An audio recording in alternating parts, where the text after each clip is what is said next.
New information for homeowners who rent residences for services like Airbnb. For the first time, new rules for short-term rentals went up for a vote today in Newport News. Moving forward, there will be a requirement for these owners to have a business license and pay taxes to the city.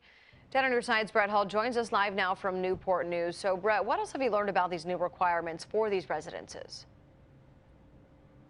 Well, first, the business or I should say the short-term rental operators were in support of those two things you just mentioned, getting a business license and paying taxes.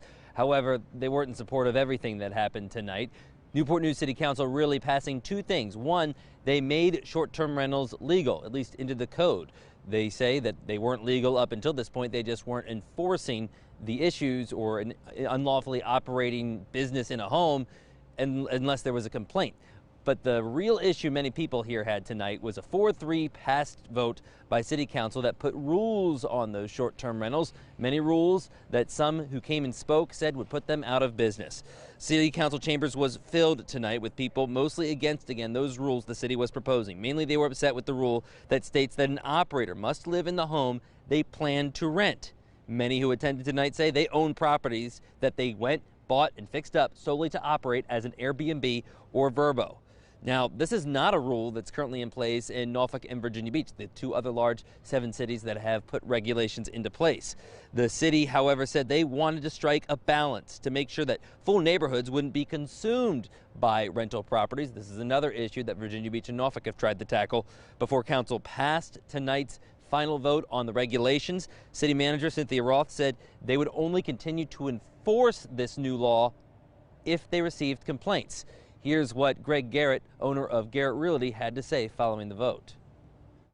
It's an absolute travesty. It is completely injustice for people that are entrepreneurs, people that are in the real estate business, for citizens, for neighborhoods. I mean, what happened tonight, 40 people came in here and spoke out of probably 60 people that showed up against the ordinance to eliminate short-term rentals under the provisions they're eliminating. I mean, they're basically eliminating 80 to 90%.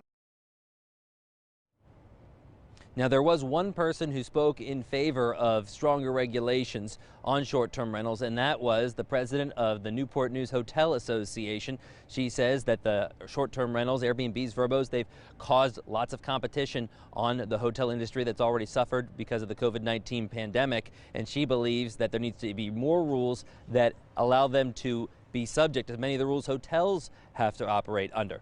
Now, again, this was not the only municipality that passed a short-term rental change tonight. Norfolk also did, adding more safety requirements such as security cameras and noise decibel measuring devices inside common rooms. So this is a debate that a lot of people say they're going to continue to weigh in on and want to change going forward. We're live in Newport News outside City Hall. Bret, 10 on your side.